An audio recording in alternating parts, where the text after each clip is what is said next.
Bem, então vamos ao tema dessa noite. Primeira carta aos Coríntios, capítulo 2, verso 6 em diante.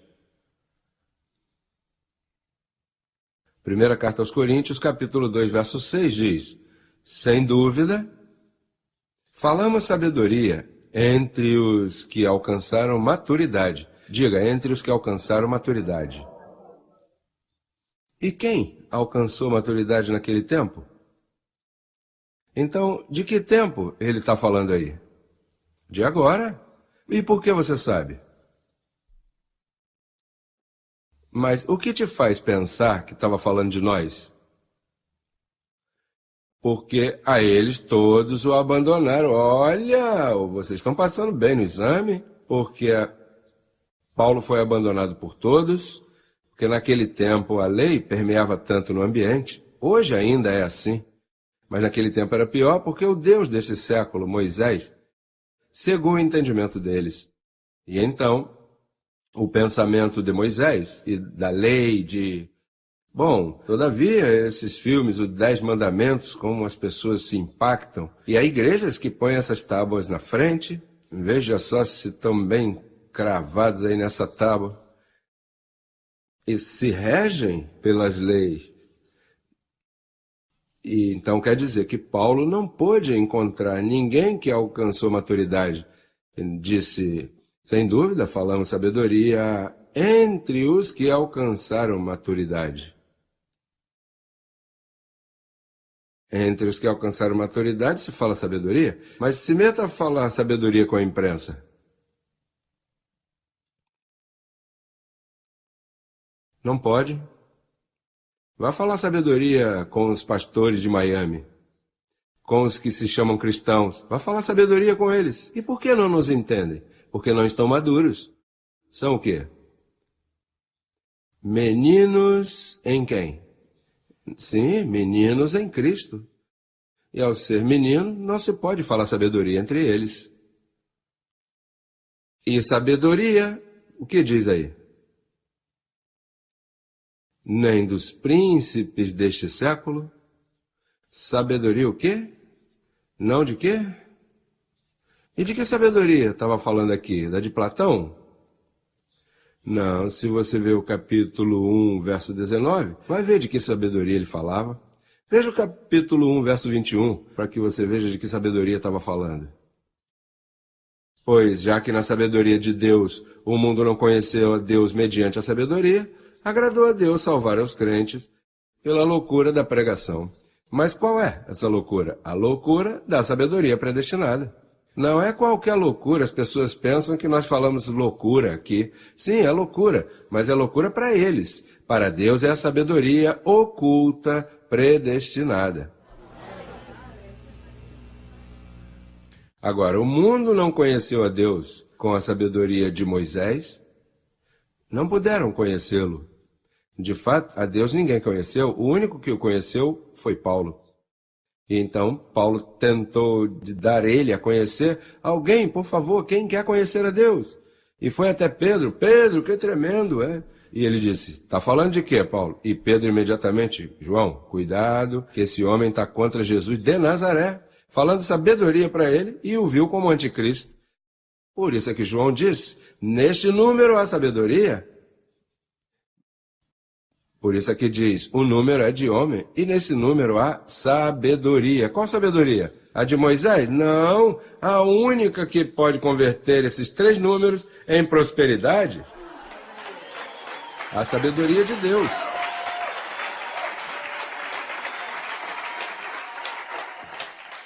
Isso não se aprende no Instituto Bíblico, na teologia dos príncipes deste mundo, que perecem em suas mentes. E tem ainda dizendo, aleluia, aleluia, aleluia, aleluia, aleluia.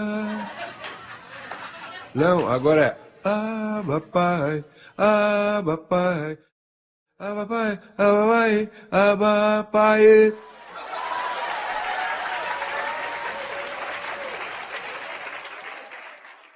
Depende de que sabedoria você tem aqui, olha. Tudo está, diga, na maturidade. Eu sou maduro. Por isso não digo Deus te abençoe. Por isso não digo aleluia, porque eu sou maduro.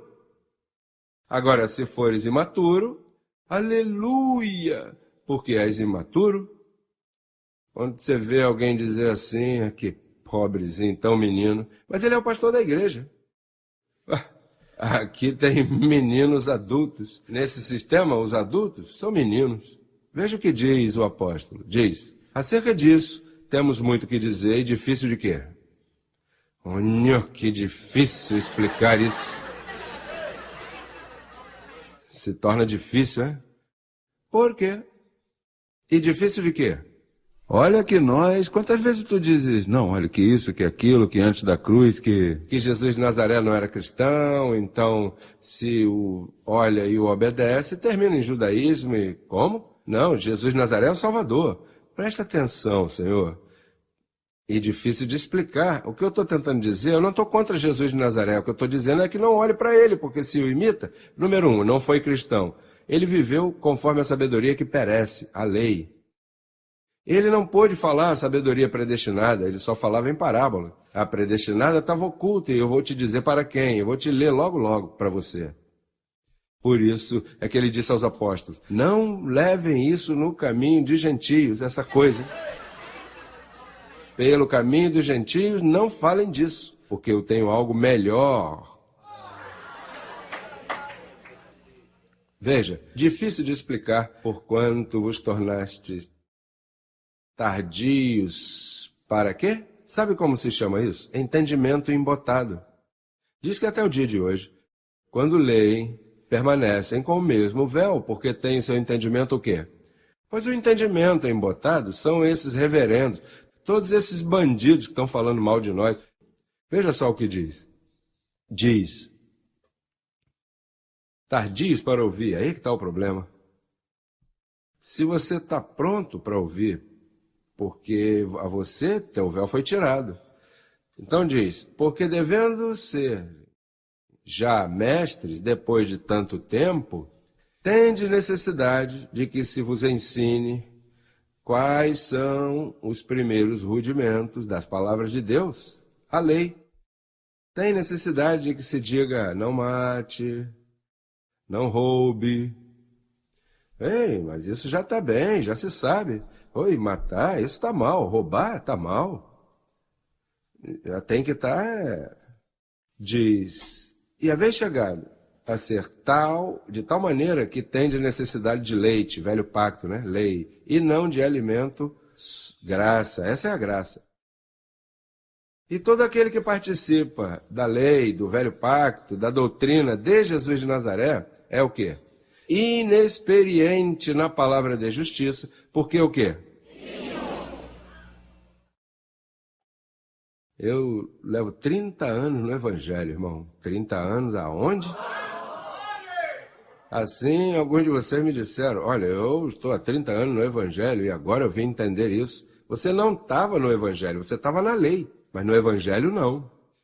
Nenhum de vocês esteve no Evangelho, vocês estiveram nas igrejas protestantes que não pregam o Evangelho. Vocês eram os religiosos, mas vocês não eram cristãos. Vocês eram cristinos, mas cristãos não. Cristão você chegou a ser quando chegou aqui. E agora aí você é um verdadeiro cristão. Cristão é uma pessoa que crê que está morto ao pecado, que está livre da lei, que está livre do diabo, que não pode se perder, que está completo, que não falta nada, que é um espírito perfeito em Cristo Jesus, que está, isso é um cristão. Mas se você não crê nisso, não blasfeme o nome de Jesus Cristo.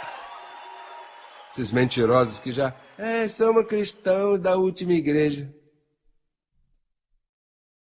Em Porto Rico, os únicos cristãos que eu conheço são do Ministério Crescendo em Graça. Ali não há cristianismo e eles pensam que são cristãos. Que dor!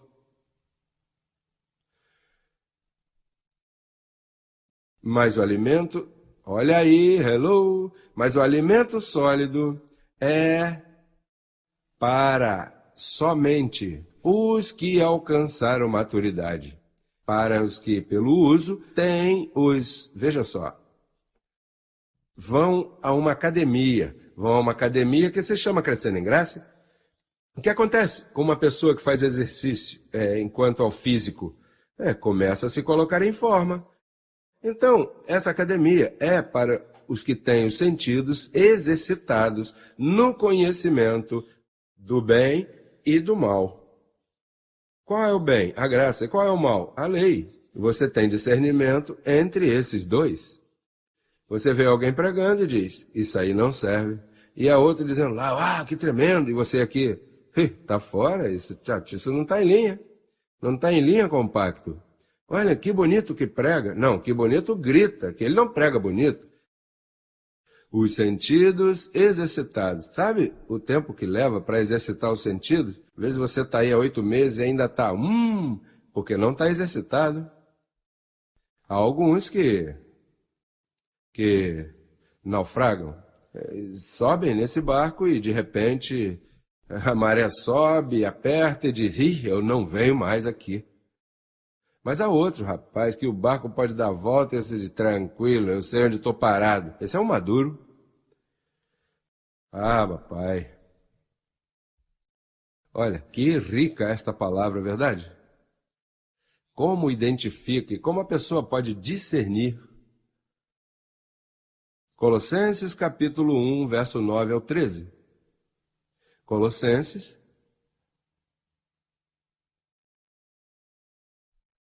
Pelo qual também nós, desde o dia que o ouvimos, não cessamos de orar por vós e de pedir que sejais cheios do Espírito Santo.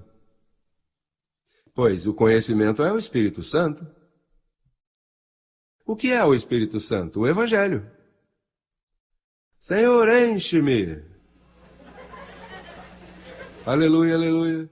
Tem gente que ora aí assim para ser cheio. Não, é cheio, você tem que ser cheio do conhecimento. Veja o que diz aí. Para que sejais cheios do conhecimento de sua vontade. Olha, em toda... O que Paulo falou lá, hein? Sabedoria predestinada e oculta? Em toda sabedoria e inteligência espiritual. Olha, você pode ser inteligente espiritualmente? Claro. Se alcanças maturidade, tu és inteligente no espírito, ainda que seja um fechado, né, na carne. A mim me perguntaram, diga-me uma coisa, e esses bispos que tu tem, e tu pessoalmente, né? Vocês têm aí educação formal para isso? Por isso é que nós existimos, porque não temos essa informação incorreta. Eles pensam que tem que ir a um colégio, a um seminário, para preparar-se para ser bispo desse ministério. Você não está vendo que essa é a meninice? Aí onde os meninos se preparam. Essas são as creches infantis do sistema evangélico. Ali as pessoas se tornam mais burras do que quando entram. Imagina. Bom, vamos continuar, porque... Para que essa sabedoria espiritual? Para que andeis, como é digno do Senhor, agradando-lhe em tudo, dando fruto em toda boa obra e crescendo no conhecimento de Deus, fortalecidos com todo o poder, conforme a potência dos meus jejuns, das minhas obras, de sua glória, para toda que? Paciência. Para todo o quê? Paciência. Olha só, tu pode, 2 horas atrás, ter passado por uma provinha ali, por uma prova bem grande, e de repente, peraí, o calqueio, mas você não está atribulado, aborrecido por isso? Não, isso é porque eu tenho poder. Tu tem poder? Eu tenho inteligência espiritual, eu tenho sabedoria predestinada, que peraí, mas tua mãe acaba de morrer e você não vai lá no... Não, isso é outro departamento e ela já foi para a nuvem de testemunha, ela vai continuar escutando a palavra lá, mas você não dá pena? Não, eu já chorei o que tinha que chorar, mas deixa que ela vá embora porque está sofrendo. Mas você não amava ela? Claro, se eu amava. Mas se você acaba de perder o carro, um acidente, e chegou hoje na reunião, não, como não me aconteceu nada, eu cheguei. Mas você não vai se atribular? Não, olha só, é que eu tenho... Veja o que diz aí. Para que esse poder? Para quê? Para toda paz. Quanta paciência?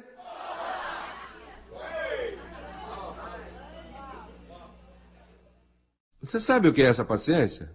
Que pode te chamar de cachorro morto. Ah, você é um hipócrita. Tranquilo. Eu posso ser mais que hipócrita. O quê? Você pode? Eu tenho carne. Tu pode ser tudo o que possam dizer que você pode ser. Mas pela graça de Deus você não é. Por sua graça. Para toda paciência e... Você sabe o que significa longanimidade? Em inglês, diz... Eu não sabia o que era isso. Em inglês eu li... Long suffering. Ou seja, sofrimento longo, prolongado. Verdade? Como quem diz... Onde os demais dizem, não posso mais. Você diz, não, isso é passageiro e momentâneo.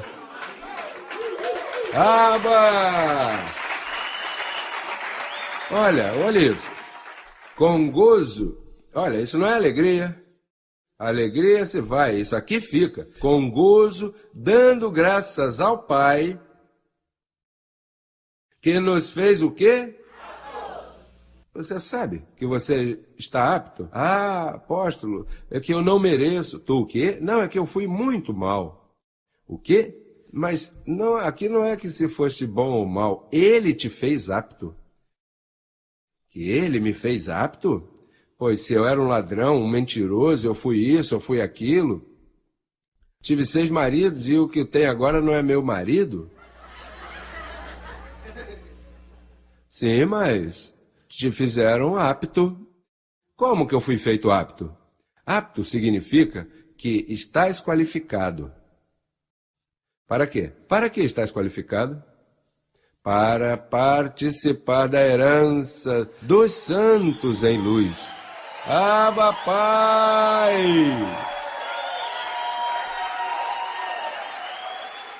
E veja o que diz o verso 13. Que versaço! O qual nos vai livrar, o qual nos livrou da potestade de quê? E houve um traslado, ou seja, não só te disseram, olha, você está livre do diabo. Não, peraí, esquece o diabo, que agora também tens um traslado. Até onde? E isso aconteceu lá? Lá ninguém foi... Lá não se pôde, todos abandonaram Paulo por culpa dos 11 apóstolos, ele foi abandonado, então ele disse, olha, eu tentei com essa gente, mas é que são tão tercos, eu não posso. Olha, depois da minha partida se acabou a graça, vão ser reduzidos à escravidão. Eu estou falando de Atos 20 e 28. Isso é uma profecia, Paulo diz, se eu for morto em Roma, se eles conseguirem me matar em Roma, disse Paulo, só se meu papai me livrar, mas eu estou pronto já, se eu tiver que ir, eu vou. Ele me livrou anteriormente da boca do leão, iam me matar lá, me apedrejaram, me deram como morto, me levaram ao terceiro céu numa viagenzinha espacial e... porque me deram por morto, né, com pedradas e... na cidade, mas eu não sei se em Roma... Porque como Roma é uma cidade tão tremenda e tão boa, lá eu não sei se um indivíduo desse calibre possa sobreviver. Pedro não, Pedro sobrevive, os apóstolos, essa gente toda. Mas eu, com o que eu prego, ali podem me matar. E claramente vieram os apóstolos, tramaram ali sua coisa, foram em jejum e oração, um grupo até matarem a Paulo. Ali não puderam, mas o liquidaram em Roma. O mataram? E então ele disse, depois da minha partida, virão lobos vorazes que não vão perdoar vocês, vão trazer o pecado de novo, vão trazer indulgência, vão trazer isso, vão trazer aquilo, símbolo, cerimônia, vão trazer a lei. O diabo está aí à tua volta rugindo como leão. Então depois da minha partida, isso se acabou. Quando ele fala assim, está falando de quê? Você não está vendo que para papai... 1000 anos são como um dia? Então se passaram 2 dias e esse é o terceiro dia. Esse é o terceiro milênio, já passaram 2 dias e esse é o terceiro. E o profeta disse, no terceiro dia nos ressuscitou juntamente com ele e nos assentou em lugares celestiais com Cristo. Abba, Pai! Ai, Pai, que glória! Estamos no reino de seu amado Filho. Esse é o reino. Eu não sei em que outro reino há tanto gozo como aqui. Ah, Pai, todos com os joelhos dobrados. Como é que agora mesmo estão teus joelhos? Dobrar não significa que você tem que estar no chão. Isso é fincado, como nossos pais que ponham aí algo debaixo, né? Então, todo joelho se dobra, é que haveria cadeira para se sentar. Quantos estão aqui com o joelho dobrado? Você está orando, essa é a verdadeira oração. E isso aqui é orando, orando no Espírito. Orando não é tirar tempo para... Segunda-feira eu vou orar 15 minutos. Aleluia, aleluia, aleluia, aleluia. Senhor, ajuda-me, ajuda. Ajuda-me? Você já está ajudado. Limpa-me, limpa-me. Você está perfeito com a sua oferta. Livra-me do diabo, Senhor, que não me faça danos. Já te livrou da potestade do diabo. Quem não gostar disso, está estragado de fábrica. Você sabe que não gostar disso, da sabedoria oculta predestinada, que isso sim que te arrebata e te enche. Ah, Pai! Isso sim que satisfaz. Temos que promover essa droga. Até que todo mundo fique drogado com a loucura da pregação do Evangelho. Me gastarei a mim mesmo. Me gastarei. Você sabe lá o que é ver alguém gozoso, alguém que diga, irmão, como está você? Ah, aqui chupando um cabo. Sabe que é minha mamãe, meu papai, eu não pude estudar e tal. A vida tá difícil agora. A gasolina aumentou, tá vendo? E tem uma dor aqui, rapaz, e me dói nas costas, e... Além disso, sabe que meus pais, isso, e meu irmão, minha irmã me fez isso. Eu não sei, cara, de verdade... E de repente, você injeta essa droga da graça, mete isso nele. Como tá, irmão? Reinando. Mas você não era aquele que se queixava. Isso é um jornal de ontem, eu tô reinando. Mas e como tá o dinheiro? Chamando as coisas que não são como se fossem. Como? Não, pode esquecer. Eu tô abençoado com todas as bênçãos. Isso é crer no Evangelho. O que é um crente? E o que é a fé? A fé é a convicção das coisas que convicção de que se esperam por quê? Porque vão chegar? E a convicção do que não se vê, chamando as coisas que não são como se fossem. Essa é a fé. Isso é o que me mantém em pé. Senão, ai pai, eu não teria sobrevivido. Por isso é que esses pastores estão que não podem mais. Tem que celebrar, tão logo cumpram 62, 63, tem que aposentar o velho porque já não podem. Não podem pregar. Essa é a fé. Ok, para quem é essa sabedoria? Para os judeus? Vamos ver isso biblicamente, para quem estava destinada essa sabedoria predestinada. Colossenses capítulo 1, verso 26 ao 28. Veja porque Paulo, quando falava assim, não falava daqueles tempos, porque naqueles tempos os gentios não haviam chegado. De fato, não os deixavam entrar, sabe o que faziam? Os tratavam de judaizar. Pedro era um judaizante. Por isso Paulo repreendeu e disse, por que se tu, sendo judeu, obrigas os gentios a quê? A judaizar? Essa é a sentença que Paulo deu a ele em Gálatas, capítulo 2, verso 11 ao 14. E então quer dizer que lá nem os judeus e nem os gentios podiam. Mas veja o que Paulo diz. Por que razão era? Veja aí. O mistério que estava oculto desde os séculos e eras, mas que agora, ainda que tenha dito agora 2000 anos atrás, esse agora é agora, diga agora. Esses são eternos agora. Mas que agora foi manifestado a seus santos, aos quais Deus quis dar a conhecer as riquezas da glória deste mistério entre E não é para os judeus, apóstolo. E qualquer um de vocês que seja meio judeu ou rudido, se você conseguiu entender isso, entre os judeus você é dos melhores que há, porque essa riqueza era para os gentios. Você não vê que os judeus tratavam os gentios como cães? Sim, o judeu se sentia superior. Por isso é que papai disse ao povo que não era amada, eu lhe chamarei minha amada.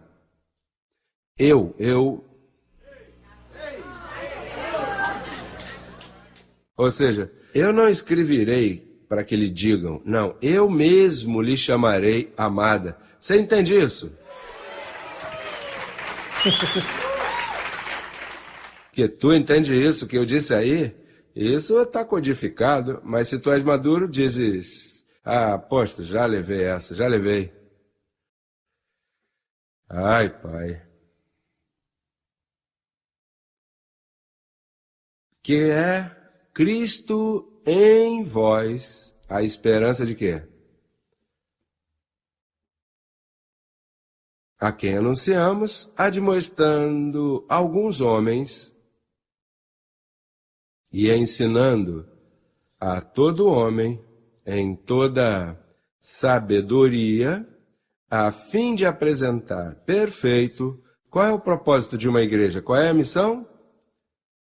Não, mas para chamar de perfeito, primeiro você diz, olha, você é um pecador, o diabo te tem agarrado, você está em pecado. Todas as igrejas, todas, por isso é que são falsas. Tu está em pecado. Não, ele não está em pecado, ele está em trevas, em ignorância. Então, qual é a nossa missão?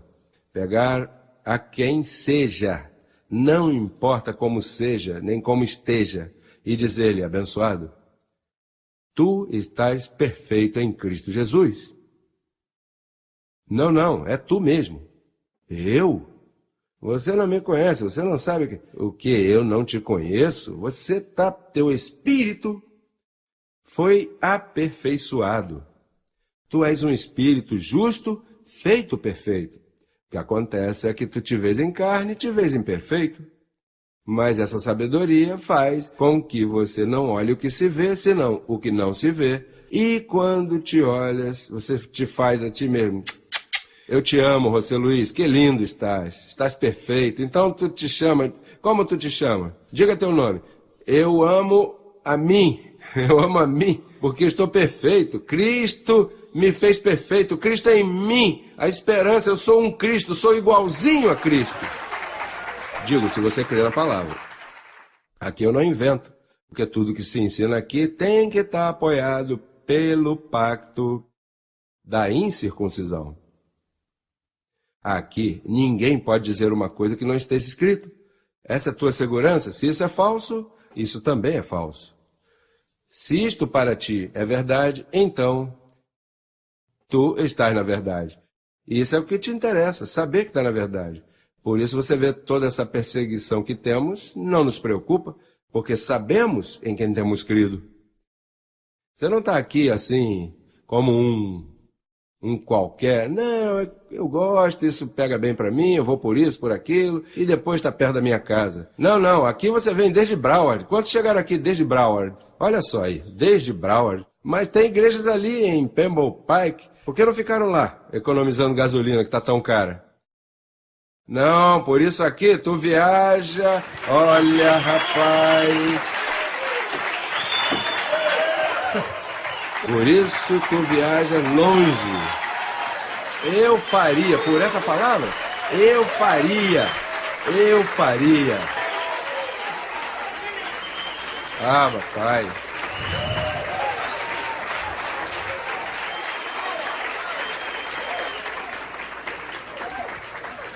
Olha, não sei como acabar, que pena. Um versículo mais, sim? Efésios 6,19. Veja o que diz. E por mim, a fim de que, ao abrir minha boca, me seja dada a palavra para dar a conhecer. Olha, mas com ânimo, não aborrecida, como essas. Não, com denodo, ousadia, o quê? Então, o evangelho é o quê? E o que é o evangelho? E o que é o evangelho? É um mistério. E o que é um mistério? Algo que as pessoas olham e não entendem. Agora, para você é um mistério. Já é uma revelação, porque você já entende. O evangelho, por isso é que as pessoas não nos entendem. Não está vendo que estamos falando mistérios? Ah, você não está falando do evangelho? Bom, eu estou falando do evangelho, que é um mistério. Ah, mas eu entendo os pastores por aí clarinho, mas eles não estão falando mistério. Você já viu que ainda gente que não vai à igreja, olha, que bonito falou esse pastor, e tem razão, as coisas estão mal, tem que se portar bem, porque vem o cuco e entendem assim. Não, e você vai para o inferno. Claro, se se portar mal, vai para o inferno. E se Cristo vier te achar em pecado, você se perde. Isso aí está claro, hein? Isso não é mistério. O mistério é que Cristo vem e te encontra perfeito. E te encontre curado, próspero, com olha, diga, denodo. Ah, quando eu vejo esses abençoados falarem da palavra por aí, eu conheço abençoadas e abençoados desse ministério que se metem no escritório e quando arrancam, você gosta de falar, não, é que Cristo já chegou à terra. Sim, está na minha igreja. O quê? Cristo está na tua igreja? Oh, sim, o Senhor chegou. Não, mas é porque vem com uma escolta de anjos e vai assim. Não, primeiro tem que vir como ladrão na noite, porque se vier como as pessoas dizem por aí assim, depois não pode vir como ladrão. Há uma ordem. O que acontece é que a Bíblia não está escrito cronologicamente. Para codificar, Paulo dizia, com isso eu vou os confundir. Olha, vem, os arrebata nas nuvens. E então depois vem e diz, mas vem como ladrão na noite, não te avisa. Mas se vem nessa ordem primeiro, não pode vir nesta ordem segundo. Mas aquele que tem sabedoria e maturidade diz, espera aí, isso não pode ser assim. E o inverte e diz, primeiro vem como ladrão sem avisar. Isso é o que eu faço agora, como ladrão. O ladrão não avisa quando vem. O ladrão procura que você não esteja.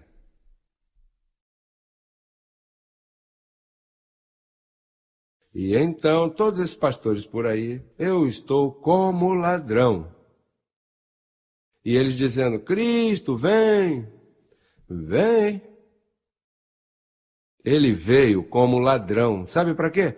Para roubar a ignorância. Nós, os que esperávamos em Cristo, que nos enganaram, chamando de pecador, então vem como ladrão e te rouba, te arrebata. Esse é o verdadeiro arrebato. Pá! E te leva, te ilumina e te diz, olha, me arrebatou em uma nuvem. Como me arrebatou o Senhor? Em um abrir, olha, veio com um abrir, ei, estou abençoado. Assim aconteceu contigo? Pois assim é essa graça. Quando você se apaixona por essa palavra, olha, a ti não te importa que te chame, que perda, que perca o trabalho, que te tire o dinheiro, sobrenome, expulse de casa, jogue tua roupa fora. Você diz, rapaz, isso não é nada, tranquilo. Isso aqui é o que eu quero. Você sabe o que Jesus de Nazaré disse? Que o evangelho, mas estava profetizando para agora, diz, é como um homem que era um collector, um colecionador de pérolas. E ele tinha muitas pérolas. E cada vez dava seu polimento, olha, essa é assim, um pouco rosada, uma mais branquinha, e sempre estava olhando e seu paninho ali, uau. Um dia passou pelo mercado e viu tremenda. Ficou louco o homem. Olha, eu quero essa pérola. E foi e vendeu todas as pérolas. E se meteu e disse, quanto é que vale essa pérola aí? Tanto, disse, essa é a que eu quero. Ou como um homem que passou por um terreno e ia passando assim, de repente pisou alguma coisa e havia como uma lata, um latão. E então ele pegou uma estaca assim e tirou a terra e quando abriu era um cofre. Estava cheio de joias assim. Mas esse terreno não era dele. Ele disse, caramba, se me pegarem com isso. Então ele tapou de novo e foi a uma transação de imobiliária. Quanto é que você vende isso? Não, esse terreno tem tanto, mas vale quanto? Não, esse terreno vale como $100.000. Eu te dou 110. Não, 100 mil tá bem. Eu quero. Vai, faz escritura, mas ele não está atento ao terreno. O que ele está querendo é aquilo que está lá, pois assim é a palavra que eu ensino. Quando você aprende e pega assim, rapaz, olha, se eu vou lá debaixo da ponte, lá você vai ouvir a palavra. Se não houver ar-condicionado, aí você vai ouvir a palavra.